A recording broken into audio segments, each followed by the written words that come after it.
Everything. We're going to take over the world. I pull up score when I want to. Best thing that's to have. I'm Crystal. I'm Akila, and we are the founders and voices of Nura Magazine. We're back. Hey, it's been a minute. So this is 10 years. 10 years. Can you believe it's been 10 years already? No. I feel like yesterday. Definitely yesterday, not 10 years. So wait, we started the website came out in 2014, so that would make it 11 years. But our first print issue of Nura Magazine came out in 2015. Yes. Do you remember that time? Actually, I do. Like what? Because I remember we had our launch party in 2015. That was in August, yeah. And then our magazine came out. Early that year. So the magazine came out like January, and we was everywhere, like in Starbucks, any party, any event we can get into. We were meeting people. We were everywhere. And the funny thing is, I was not necessarily proud of that particular issue, but it had our faces on it. So we were on the cover. I was not happy about that at all. I didn't care. I was like, why not? Why not us? But I felt so accomplished, and everyone was so receptive. Yes. Like the support that we got from the community, it was overwhelming. Yeah. But I loved it. It's like, it was so well received. I was like, why? Like this, I know this is not like what it can be, but people are just embracing us and helping us and just buying into it. Everybody wanted to be in it. And all of a sudden we're like, wait a minute, hold on. We just didn't know what to expect. Yeah. And then it just kind of hit us. And I'm happy for us that we were able to do that and to know that it was been 10 years. Yeah. I'm glad that we did it when we did it. Why is that? Because I just felt like at that time, it was an era of a lot of gossip and a lot of like negative media attention. And it was a different spin. Like we highlighted voices, we showcased Black businesses, up and coming artists. And I think that's what the media was missing at that point. Yeah, it was all about elevating Black voices.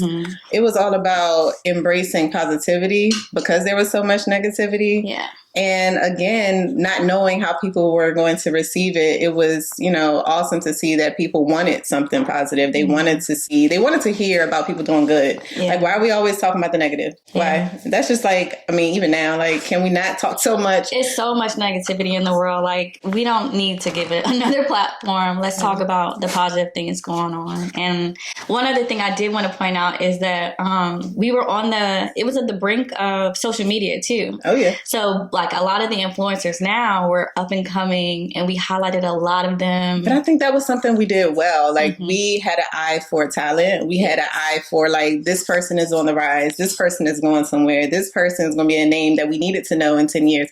And actually, a great example of that was Angela Alsobrooks. Do you remember? That was the very first interview.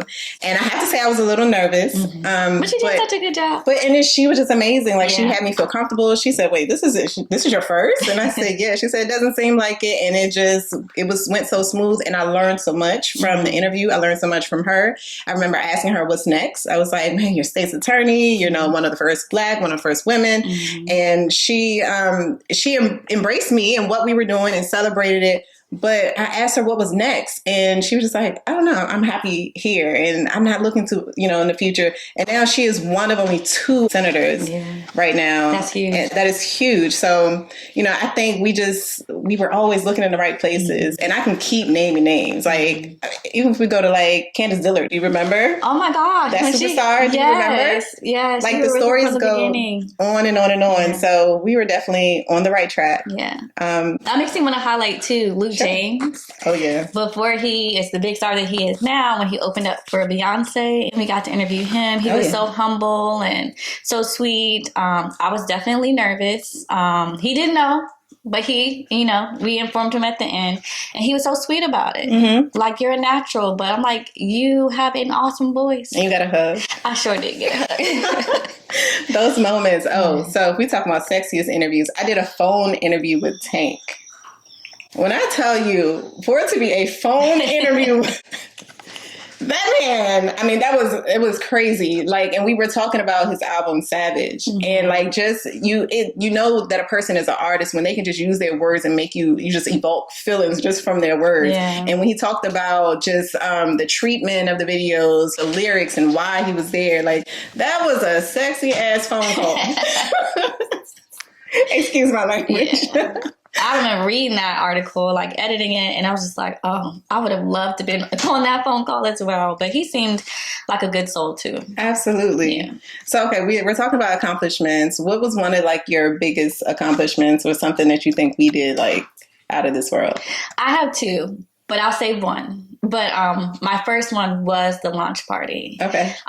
It was a launch party because the community came out and supported us. Everybody came out. Like, I don't even want to go and name everyone because we'll be here all day, but to see so many people come out and support us and was like excited for us and of course wanting to be in the magazine. But to me, that was a huge accomplishment to have so many people behind us. I will say, even just with that, if I look back on the pictures to know where a lot of those people are now, it's like we were growing together. Like DC was bonding, and it was like this group of us we were jockeying for positions and we were trying to figure it out. And everybody, we know we want to go somewhere, we don't know what's next, but to see all the accomplishments of all the people that was there, like, I actually want to like tear up. Like, it's amazing. Like, we got some people, it's people on the news, it's some, like, they're everywhere. People don't travel, they're not even here anymore, and they're doing amazing things. So people on TV, people on the radio, everywhere. Yeah, like literally, like actresses act like everywhere. So that was a good one.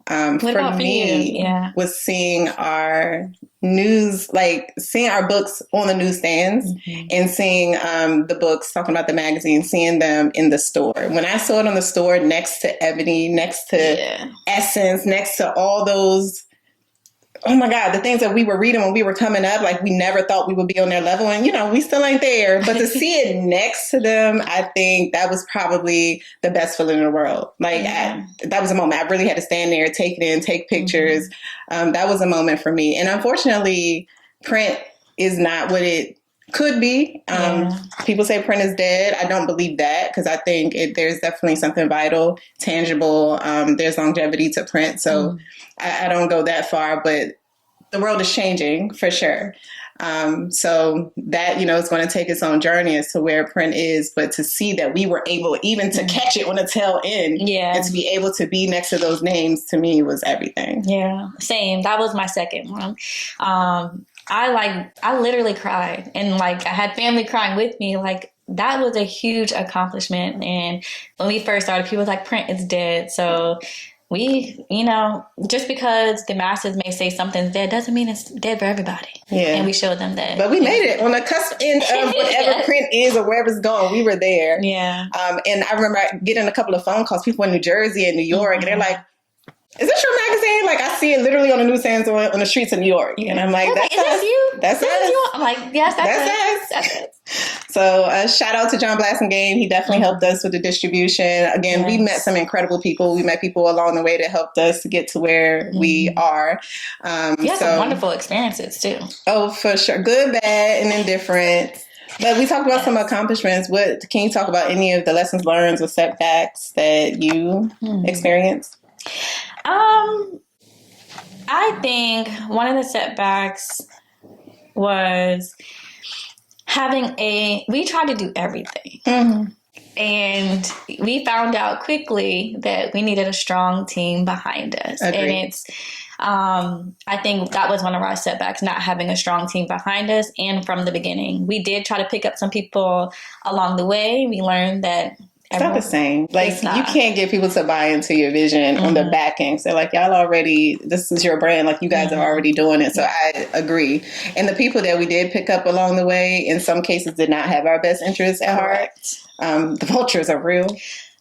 Live and kicking. They come out of nowhere, and it seemed like such a great thing, and it's packaged so well, and I can help you do this, and I can do that, and my experience is in, and then you find out very soon that they either want to take what you have, they want to change what you have, Or they want to destroy, duplicate it. Like that, people just don't. Yeah. And I always want to feel, and this is where I go wrong in life. I want to feel like people are good. Like innately, I believe everyone is good. Where we balance each other out. Because we different. Yeah. Because I can see you straight. Like, you giving me the negative she vibes. She give me the look real quick. I'm like, what's wrong with your friend? I'm like, no, she good. She'll come around. No. And she's like, no, I don't trust you. But I want to trust, right? I want to believe but that. But you want to see the good in people. I literally do see the good. Like, you can do me so wrong, and I'm still like, it's a good person inside. And I learned again that not everybody has the best intentions all the time. So we definitely learned along the way.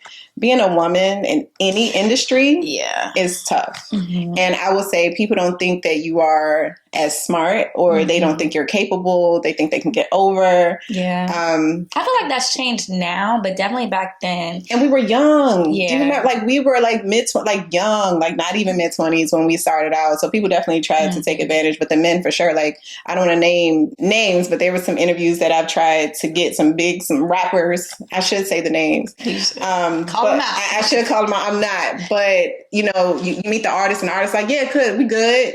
Talk to my man.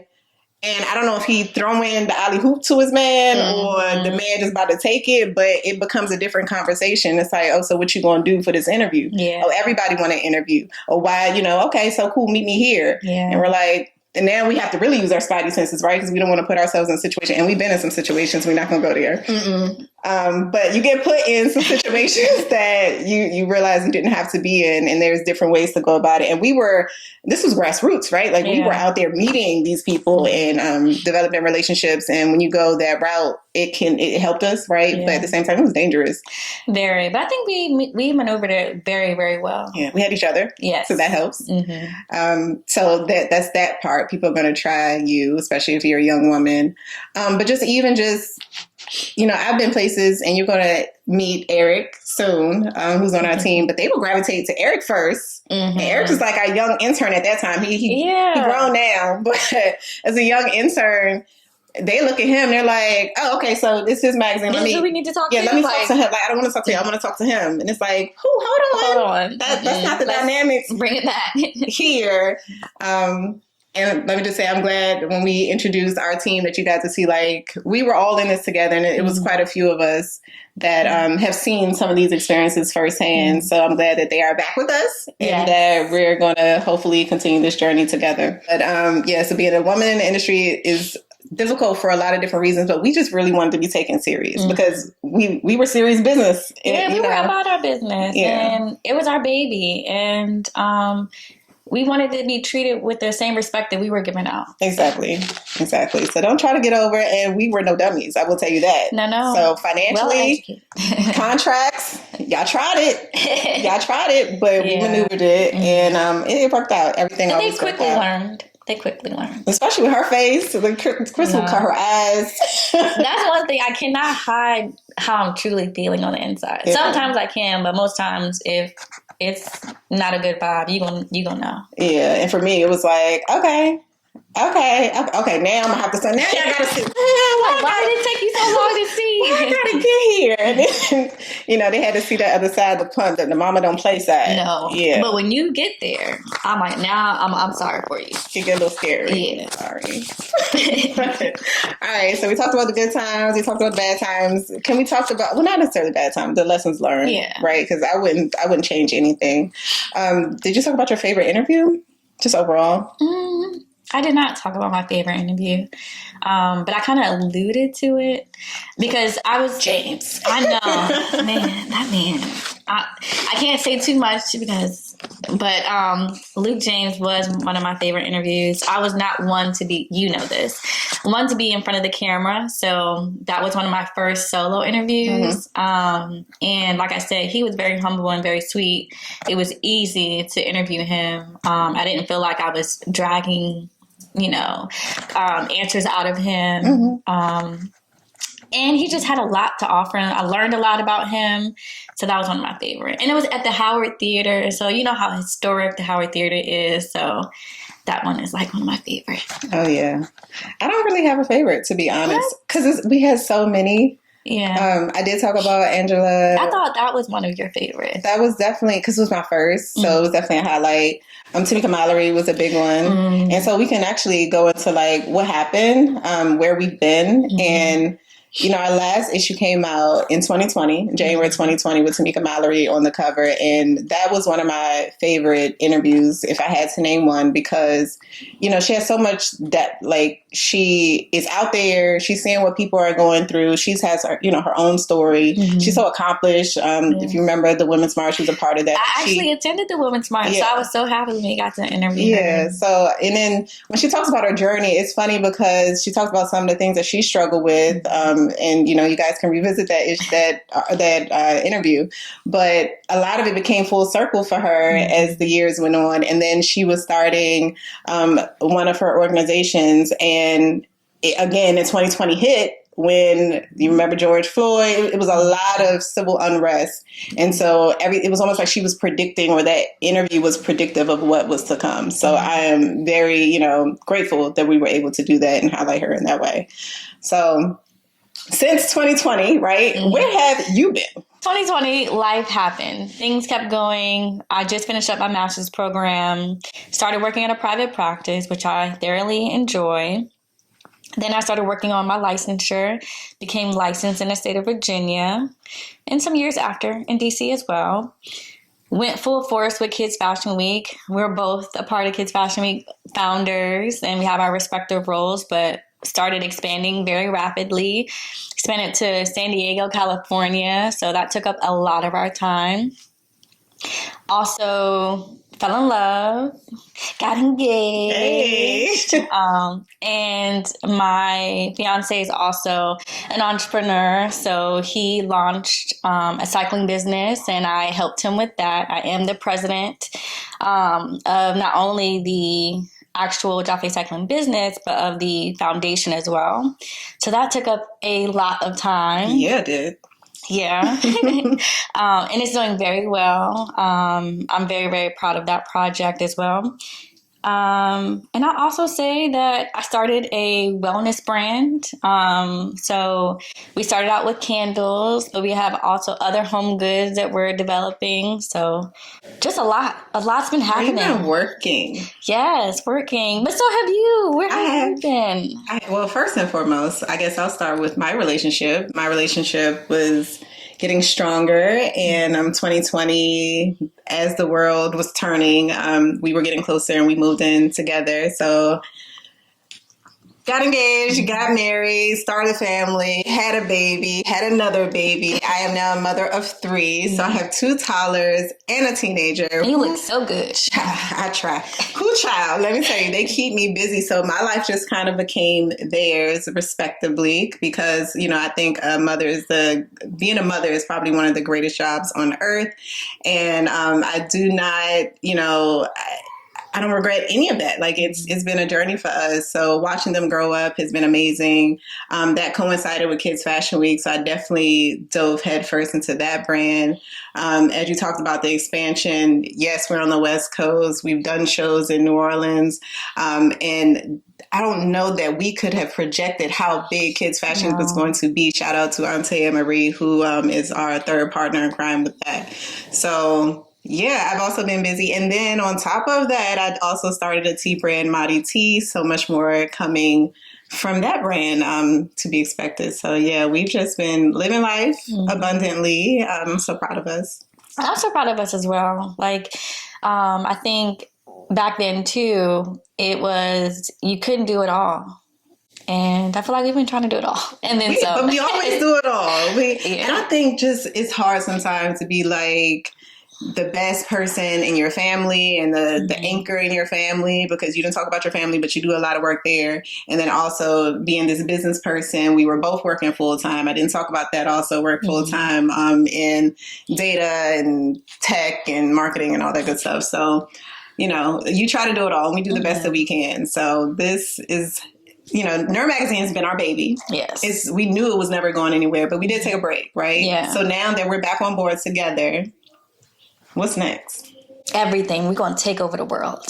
More interviews, more issues, expansion, being very creative. I don't want to give away too much, but just Okay. expect great things. I would like to do more events for Yes. sure. So we have the podcast. Mm-hmm. We're going to still do the magazine. Yes. But it's going to look a little different this time. So I'm with Crystal. We're not going to give it all away right now, but definitely watch out for us. We coming. Bang, bang. I'm just counting blessings. A real woman better pay.